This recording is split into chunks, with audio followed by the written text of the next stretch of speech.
ketiga yaitu ada garam yang terbentuk dari asam kuat dan basa kuat. Dia akan mengalami hidrolisis parsial, nah dan bersifat asam. Kenapa kok begitu Bu? Karena si asam kuat ini, si asam kuat ini kan dia tidak dapat terhidrolisis oleh air, sehingga dia akan cenderung untuk membentuk ionnya. Ion dari asam kuat apa? Ada yang tahu? H+. Ion H+. Dia akan membentuk ion H+ yang bersifat asam, sehingga si basa lemah ini yang terhidrolisis oleh air, sehingga dia termasuk reaksi yang hidrolisis parsial namun bersifat asam. Lalu yang keempat ini ada asam lemah dan basa lemah. Dia termasuk hidrolisis total karena dia sama-sama lemah, jadi dia mampu terhidrolisis oleh air, sehingga untuk menentukan dia asam atau basah itu dapat ditentukan dari harga Ka atau Kb-nya, di mana harga Ka sama dengan Kb dia akan bersifat netral, di mana Ka dan Ka lebih besar dari Kb dia akan bersifat asam, lalu jika Ka kurang dari Kb dia akan bersifat basah. Nah, dari penjelasannya Ibu sudah paparkan apa? Ada pertanyaan? Belum Bu. Belum ya. Untuk jadi selanjutnya untuk mengecek pemahaman lanjutan kalian tentang penentuan sifat suatu garam, silakan dibuka di aktivitas selanjutnya. Di situ semua kelompok soalnya sama, satu soal, silakan didiskusikan bersama setiap kelompok ya, bukan diskusi satu kelas. Jadi silakan didiskusikan. Ibu beri waktu 15 menit untuk mengerjakan, di mana di situ kan ada beberapa larutan. Nah, silakan ditentukan asam dan basa bentuknya, lalu dan juga ditentukan dia apakah terhidrolisis parsial, terhidrolisis total atau tidak terhidrolisis. Silakan didiskusikan. Saya biar mau keliling. Ya, gimana? Kelompok 1 ada kesulitan? Masih aman tuh. Tapi ini apa ya, Pitch? KCL itu apa? KCL-nya KOH. kita kuat ya. Oh iya. CL asam. Iya, HCl. Berarti asam buat semua nggak bisa terhidup. oh iya. Berarti nggak bisa terhidrolisis. Oke, aman ya? Aman. Oke ya, silakan didiskusikan si soal yang lain. Untuk kelompok Siswa dibagi dalam kelompok kecil gimana dan nih? diberikan tugas untuk mengikuti. Ini berarti cuma bedain ini tuh hidrolisis parsial, total apa atau tidak terhidrolisis ya Bu? iya. Ini apa? KCL. KCL itu apa sih? Apa KCL? KCL tuh kayaknya Kalium klorida. KCL. KCL itu apa? Parsial nggak sih? Gimana? Ada kesulitan? Parsial deh kayaknya. Oh total. Oh, total. Total enggak? Oke. Ya, Min. Satu. Iki wis mulai ding rangkep Mas.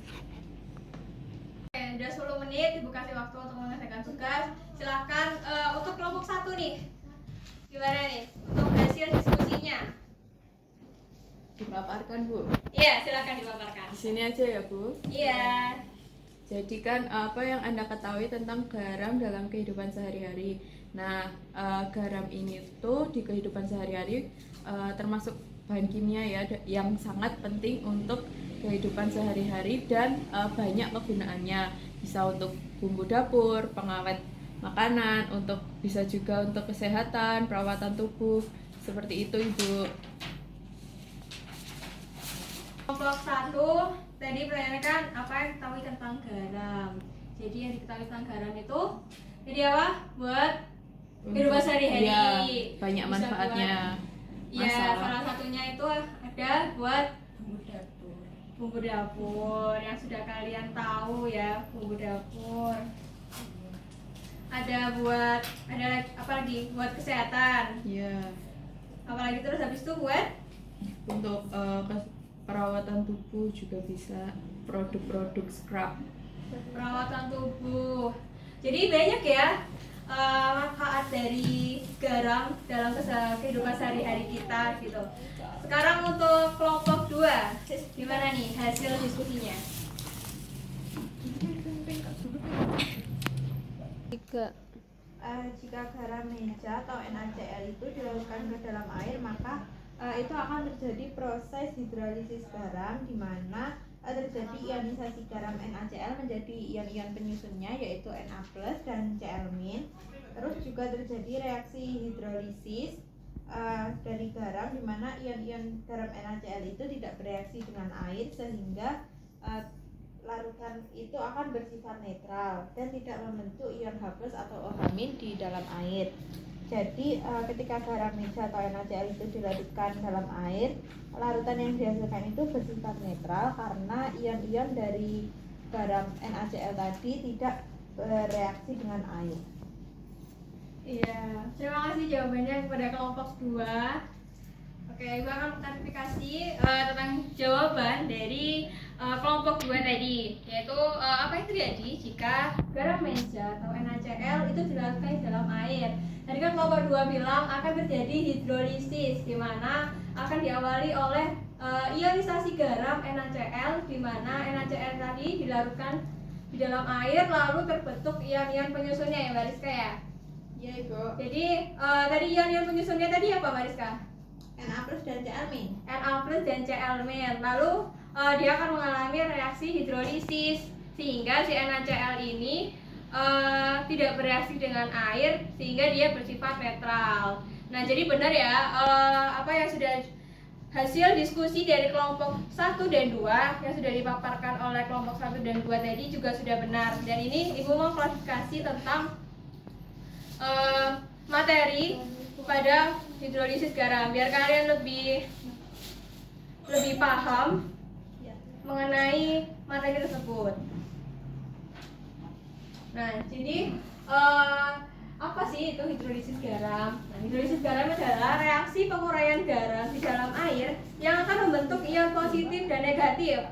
Nah, untuk pencampuran larutan asam dengan larutan basah akan menghasilkan suatu garam dan juga air, di mana garam akan terionisasi di dalam larutannya membentuk kation dan anion. Sama kayak yang dijelaskan Mbak Rizka tadi ya. Jadi NaCl nanti akan larut di dalam air sehingga dia akan membentuk ion-ionnya yaitu ion Na+ dan Cl-. Nah, lalu hubungan antara asam dan basa membentuk garam dengan sifat larutan garam itu seperti apa sih Bu? Jadi yang pertama, di mana jika ada suatu garam yang terbentuk dari asam kuat dan juga basa kuat, dia akan bersifat netral. Kenapa kok begitu Bu? Karena di dalam garam ini dia itu tidak terjadi hidrolisis. Karena ketika asam kuat dan basa kuat, dia akan cenderung dia akan menghasilkan asam atau basa pembentuknya atau dia akan terbentuk ion-ionnya. Lalu yang kedua, ketika ada garam yang terbentuk dari asam lemah dan juga asam lemah dan basa kuat, dia akan terhidrolisis parsial namun bersifat basah. Karena apa? Karena si basa kuat ini dia tidak dapat terhidrolisis oleh air, sehingga karena tidak terhidrolisis dia akan cenderung untuk membentuk ionnya. Nah, ion untuk basa kuat adalah OH-, sehingga yang terhidrolisis oleh garam itu yang apa? Asam lemah. Asam lemah. Jadi si asam lemah ini dia yang akan terhidrolisis oleh air. Sedangkan yang basa ini dia tidak dapat terhidrolisis oleh air sehingga dia termasuk terhidrolisis parsial sebagian, namun dia bersifat basah karena si basa kuat ini yang membuat dia bersifat basah gitu. Nah, yang ketiga ini di sini ada asam kuat dan basa lemah. Dia akan terhidrolisis parsial juga. Mana? Oh, ini bedain hidrolisis parsial, total sama tidak terhidrolisis ya Bu? Iya. Berarti Terus kalau ini CH3COO-Na, Na itu apa Riz? itu asam atau Asam basa? asam Asam kuat atau asam lemah? Asam Asam kuat. Terus yang ini HCOO basa. Basa basa apa? Basa lemah. Jadi kalau ada basa lemah sama asam kuat jadinya Hidrolisis parsial. Tapi sifatnya apa? asam. Asam. Soalnya asamnya yang kuat. Iya. Iya, benar. Oke. Jadi bisa dilanjut ya. Ya. Ya, Bu. Oke. Mudah ini. Oke, sudah 15 menit. Tadi juga sudah Ibu sudah mengecek dari masing-masing sudah pada paham ya sama materinya dan sudah sebagian juga sudah bisa menyelesaikan. Nah, silakan ditunjukkan kemampuannya tadi dalam mengerjakan. Silakan ke depan dari masing-masing kelompok. Iya, Mbak. Siapa maju nomor 1? Siapa yang mau maju duluan? Suci. Ya, Mbak Suci, silakan.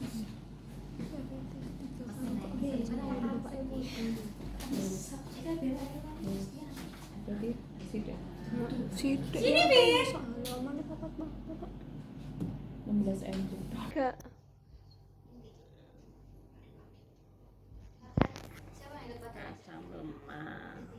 Mau kamu ikut ini? Berarti Kalau pola benar. sebagian ya.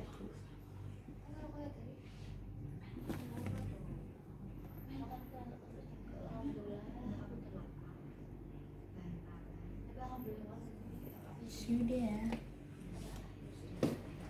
Ya. Ditambah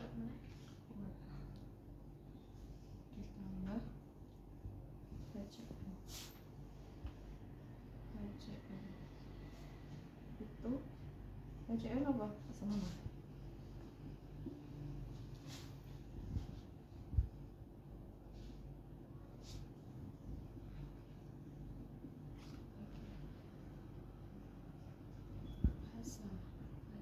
Iya kan Bu? Ye. Aku mau Ibu. Ini ras. Yang KCL boleh Bu? Boleh?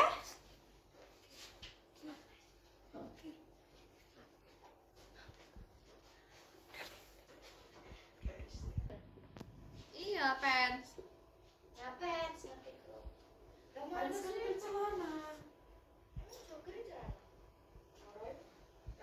Ini tuh termasuk asam kuat. Salah nggak sih Bu? KOH apa? Oh, ya, Bu. Oh, ini kan asam kuat ya Bu? Ya, Kalau KOH itu biasa basa. kuat. Jadi dia tidak terhidrolisis. Enggak. Oke, Ibu mau mengecek jawabannya ya dari kelompok dari Suici tadi, Mbak Suici tadi ada Na2CO3 termasuk hidrolisis sebagian basa karena di sini Na-nya dia basa kuat. Benar ya? Lalu ada NaCN. NaCN itu terdiri dari NaOH dan HCN di mana HCN-nya asam lemah dan NaOH basa kuat jadi dia hidrolisis sebagian bersifat basa. Benar ya? Lalu tadi Mbak Rasyifa juga dia mirip KCl. Jadi KCl itu terdiri dari KOH sama HCl di mana keduanya dia sama-sama termasuk kuat yaitu asam kuat dan basa kuat jadi dia tidak terhidrolisis. Jadi kalau tidak terhidrolisis dia akan membentuk ion-ionnya gitu. Coba kita cek ya jawabannya benar enggak? Ya benar ya. Jadi dia terhidrolisis parsial dan yang KCl dia tidak terhidrolisis. Nah, sekian pertemuan kita pada hari ini. Materi yang sudah Ibu sampaikan mengenai apa itu pengertian hidrolisis dan juga jenis-jenisnya. Nah, untuk melatih pemahaman kalian, ada yang bisa menyimpulkan tentang rangkaian pembelajaran kita hari ini. Ada yang bisa menyimpulkan? Saya Bu. Ya, Mbak Suci, gimana kesimpulannya? Jadi tadi kita sudah mempelajari tentang hidrolisis garam, kayak hidrolisis parsial, sebagian, dan tidak terhidrolisis. Seperti itu.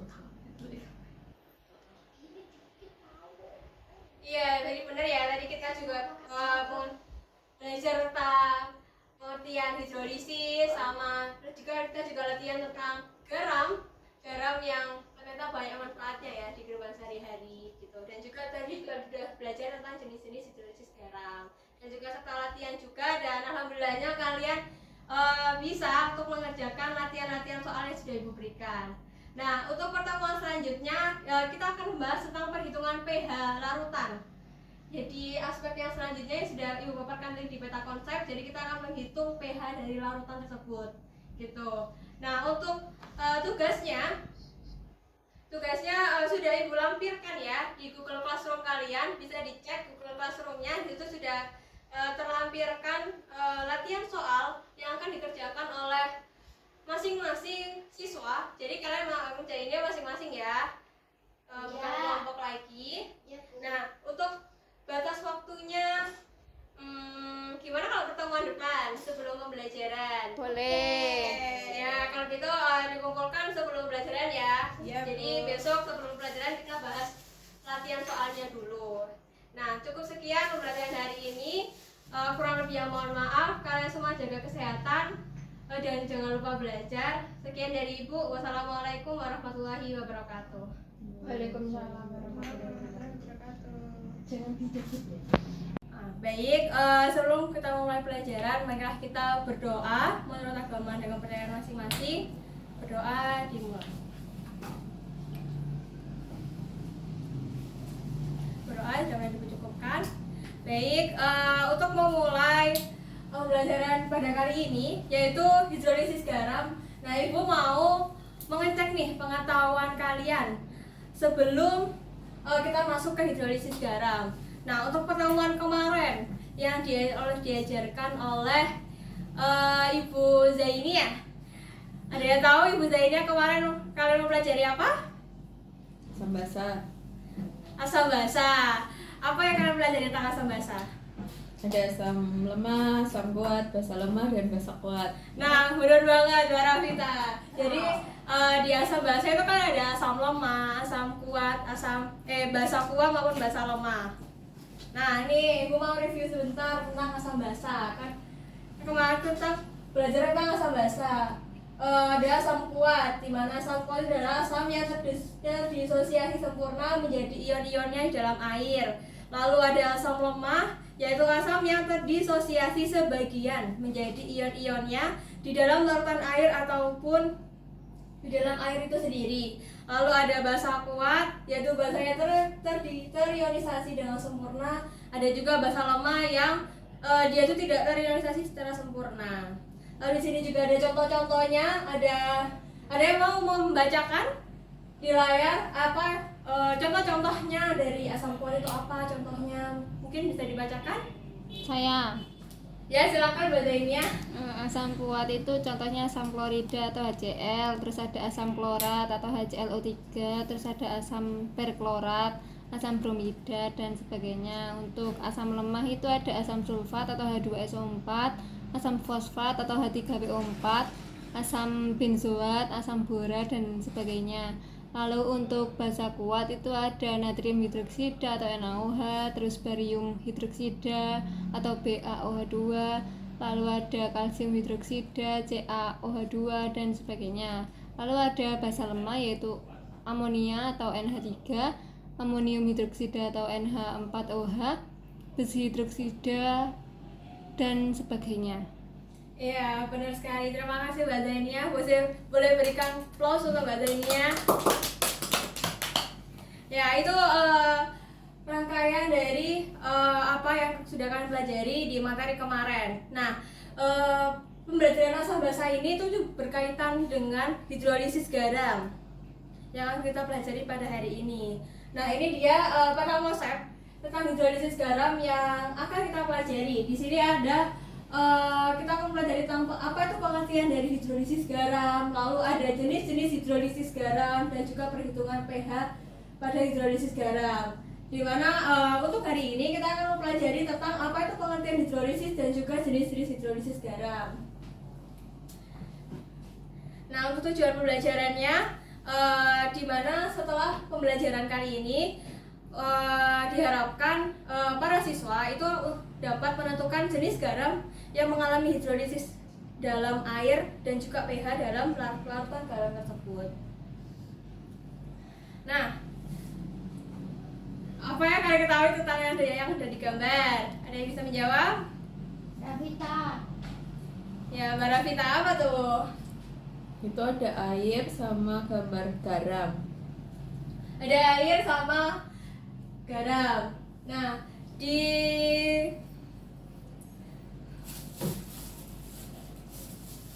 Nah, benar ya yang kata Mbak Rafita tadi ada larutan garam sama si garamnya gitu kan. Lalu apa sih garam, rumus kimia dari garam itu apa? Ada yang tahu? NaCl. Iya, betul Mbak Saskia, NaCl. Nah, apa sih hubungannya gambar ini sama hidrolisis garam? Nah, ini Ibu akan membagikan AKPD yang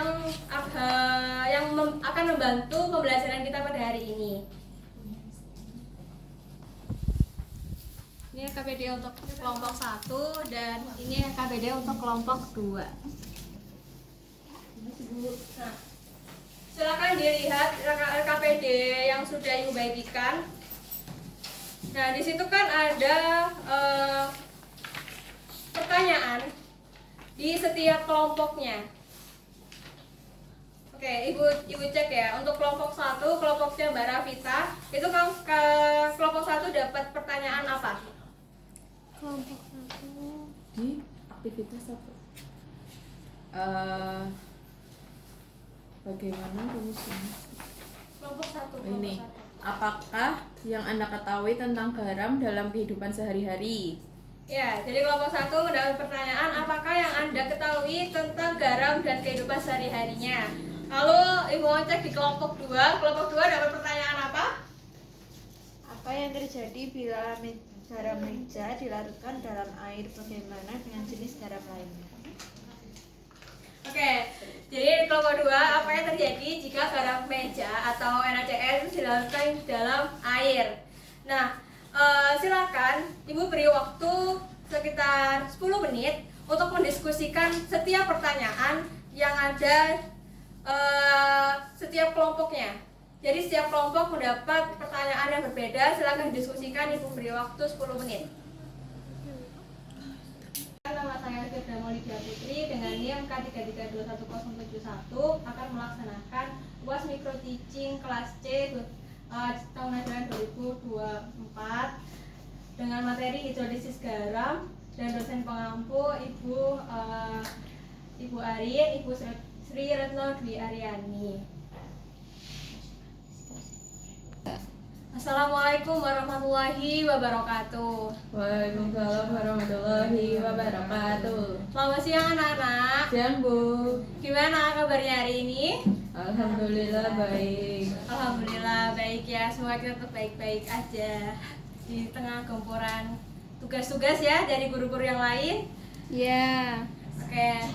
Sebelum Ibu memulai pembelajaran, Ibu mau mengabsen semuanya ya. Apakah ada yang tidak masuk? Ada. Siapa? Rasifah. Oh, Mbak Rashifa. Kenapa Mbak Rashifa? Sakit Bu. Balik nih. Ra. Sakit Bu. Semoga Oh. cepat sembuh. Oh, sakit ya Mbak Rashifa. Ya, semoga cepat diberi kesembuhan ya, biar bisa segera mengikuti pembelajaran kembali gitu.